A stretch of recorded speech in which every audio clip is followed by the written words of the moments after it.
Hello and welcome everyone. So today I am giving you guys my October wrap up. So let's go ahead and let's jump into it. I read a total of 8 books and only one of those was a DNF. So that's good. The others were all kind of on the lower-ish side. I only had 2 books that ended up coming out as 4 stars. So we'll go ahead and we will start with the lowest and then on up to the highest. So I started out with Stolen by the Hunter by Linnea Lee. This is like book 6, I think, in her Zarkan Warriors series, and I gave this one 2 stars. I wasn't a big fan of the FMC. I did buddy read this one with my best friend, and she also wasn't a fan of the FMC. She was a very kind of a wishy-washy kind of character, like she wasn't like, I have no problem following a female character who's like scared of something, but it was just the way it was presented in this particular book. I just didn't really care for it at all. So the male love interest, he was great. I enjoyed him. And that's the thing, like these books usually really nail the male characters pretty well, especially if they're the doting obsessive type, not the morally gray red flag trash ones. But like when they're super loving green flags and stuff, like they get them right. And I do think it's because a lot of these authors spend more time building up their male characters than their female characters, because apparently a lot of female writers, just not writers but readers, like to just imagine themselves as the FMC. And so they don't actually care what personality you give the girls, because they just say, whatever, I don't care, it's myself. And I'm not like that. So I think that's why I struggle to like a lot of the female characters in romances. So moving on, after that we read Captured by the Hunter, which is book 7, I think. It's the one that comes after Stolen. And I gave this one 1.5 stars. For me personally, this was way too much sex. I don't like romances where the main focus is just the characters having sex all the time. I am here for the journey of them learning how to fall in love and be in love with each other, and not so much their physical attraction to one another. And this was one of the ones where right out the gate they just immediately start having sex with each other before getting to know one another, and like so much of their story was just centered around that, and that's not my jam. I don't like that. I also was not the biggest fan of this female character either. She was slightly better than the last one because at least she had some agency. She did have some cool scenes where she actually put up a fight against another hunter, which was pretty cool. But also, worst animal picked ever. Like, if you're gonna pick a dog, not an ankle biter, okay? Like, when I heard she had a dog, I was like, oh cool, like it's a post-apocalypse, we're gonna have like a dog. It was not a dog, okay? It wasn't a big dog. It wasn't the kind of dog that you would expect to survive. It was an ankle biter.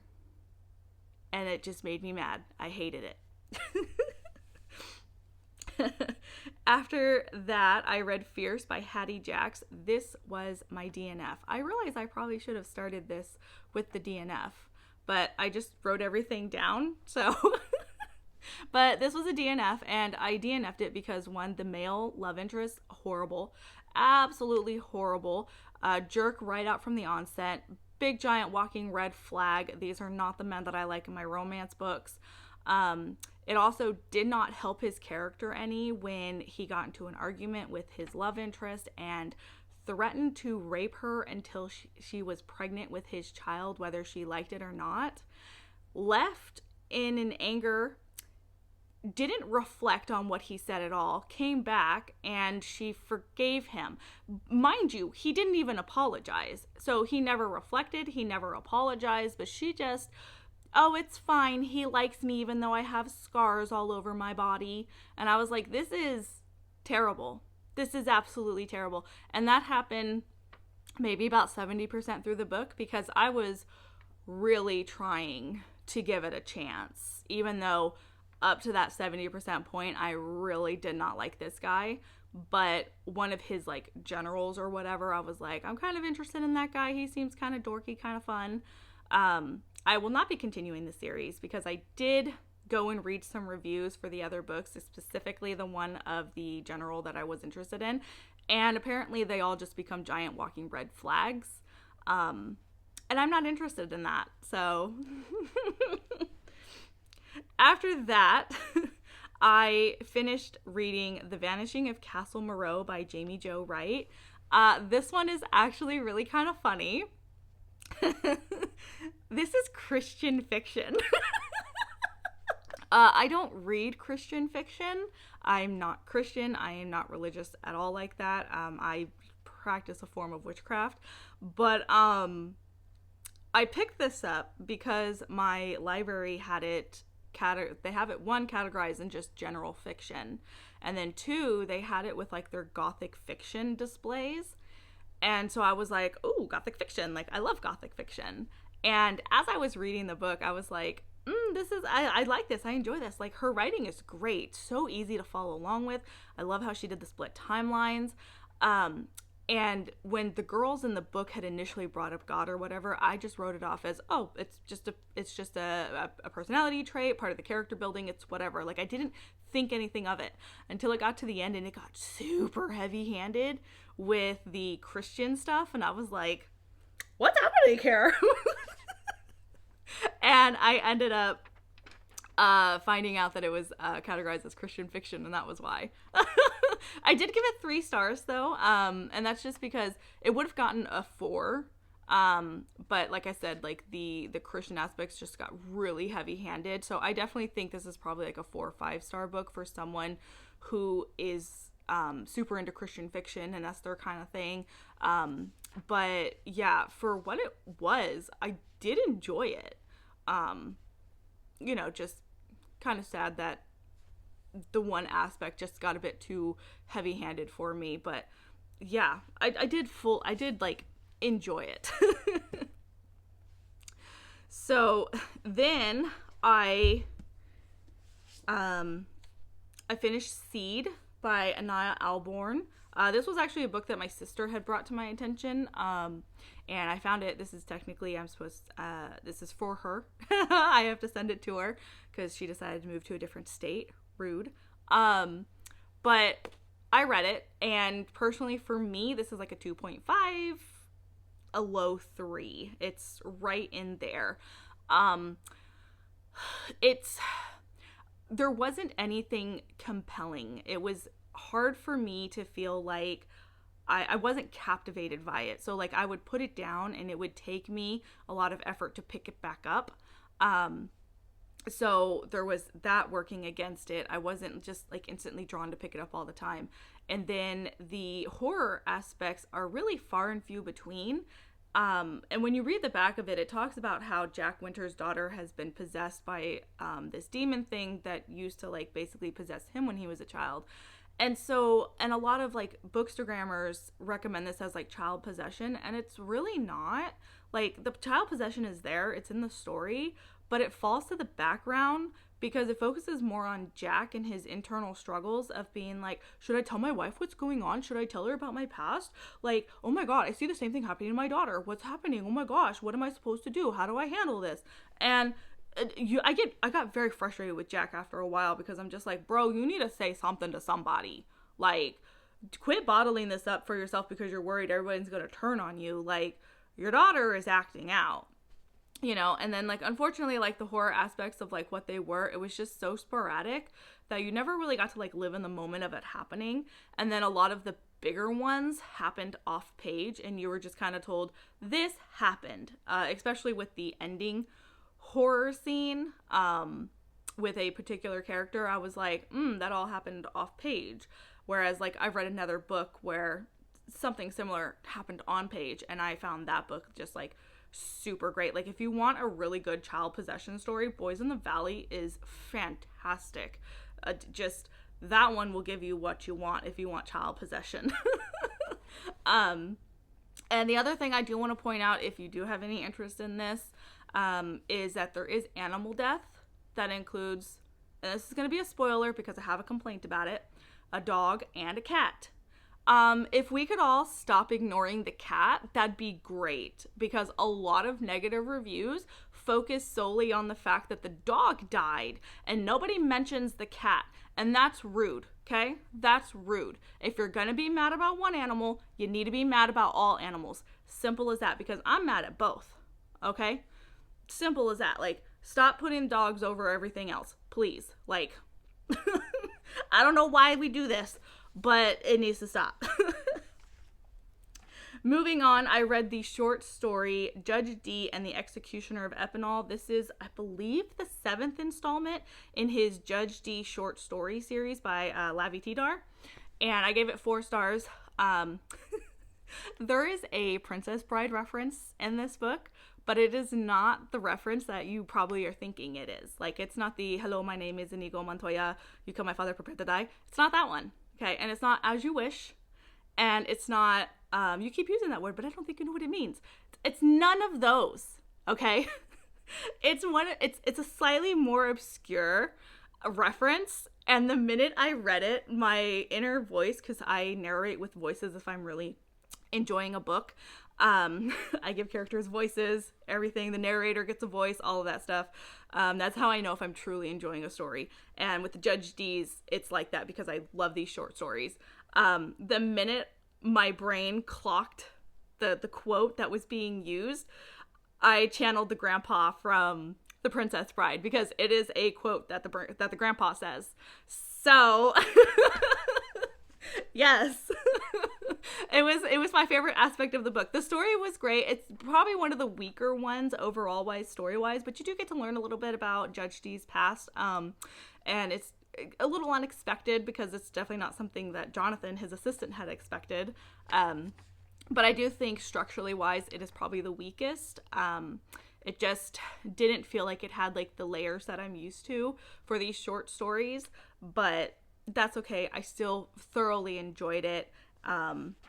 And then of course, it won points for that Princess Bride reference. And then the last book that I gave 4 stars to was The Wolf of Cape Fen by Juliana Brandt. This is a middle grade book, and to the Barnes & Noble employee 3 years ago who put this on the Halloween spooky horror table, what were you thinking? Because this is not spooky, it's not horror, it's more mystery and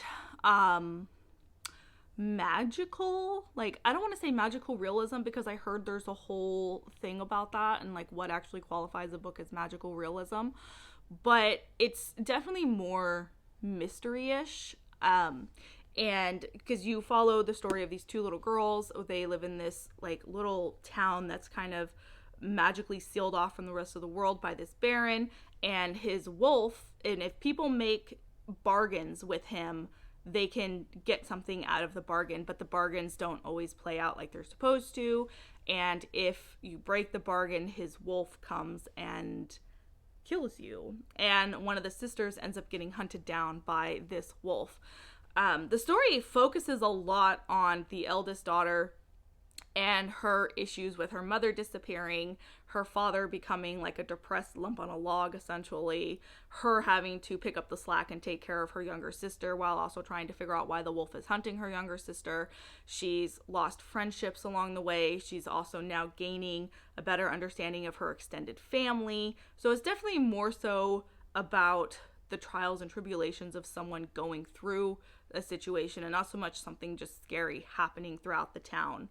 But as the story starts to unravel and you start to understand what's going on and you start to understand like what her mother has, like where her mother has gone, like what has happened, it all starts to like make sense, and you actually start to like get this like kind of like little like heartbreaking melancholy kind of feel about it. And then you do end up learning more about the Baron, which I did appreciate.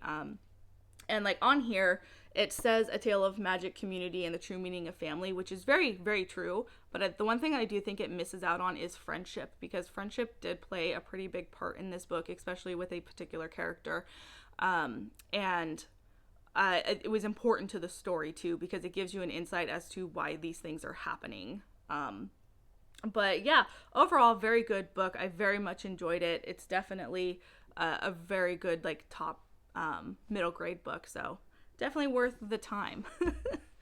And then just for fun, I'm gonna throw this one in here. I did start The Boatman's Daughter by Andy Davidson. I did not get far. I was audiobooking this. I don't think I'm going to DNF it, but I do think I'm going to put it aside for now and try at a different time. And mainly it's because the book takes place in Louisiana, and the audiobook reader uses a accent for that region.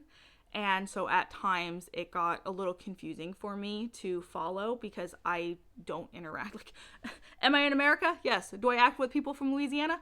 No, I don't interact with them. Like, so yeah, it made it a little difficult to follow along with if I wasn't like sitting down and doing an immersive read. I normally, when I do audiobooks, I do like cleaning the kitchen or cleaning the living room. You know, like I do cleaning of some sort because it helps motivate me to clean. But because I was having some difficulties following along because of the accent and then what was happening in the story, because it kind of just like plops you in and then kind of like takes off from there, and then there's a time skip. It made it a little confusing, so I ended up putting it aside. I think I'm going to ultimately just like put it aside for now and just try again maybe next year or something, just kind of give myself time to step away from it and then start over. It is a library book, so it's not like it's going anywhere. My library will continue to have it, so yeah. But that's everything that I read. Now, I do want to give a quick update for how November is going to go, because I'm not going to make a November TBR video because I am not doing a TBR for November. I am just going to free read, and that's because like I have library books I want to read, I have ARCs I want to read, I have books from my summer TBR that I want to read, and then I just sometimes just want to grab a random book from my shelves and read that. So I'm not doing a TBR for November. I'm just going to just allow myself to read whatever I want to read, but I do want to start doing reading vlogs of some sort. So hopefully if I can get vlogging down, it'll probably be a little rough the first couple of videos until I figure out how best it works for me. But I want to try doing that since I do tend to read a lot of books throughout the month, and I think it would be easier to keep you guys updated like as I go along in like more of a weekly fashion as opposed to just one giant, monthly roundup. So that's hopefully something that's going to be happening within this month. And this free reading that I plan on doing will be able to contribute to that, because I'll be able to like show you guys just like kind of like how often I just stop books and change books and all that other kind of stuff, because my reading habits are actually kind of wild. So yeah, that's everything that I have for October, and then the November update going forward. So I hope you guys enjoyed this. Like, comment, subscribe, all those things, because it helps the channel, and I will talk to you guys next time. Bye.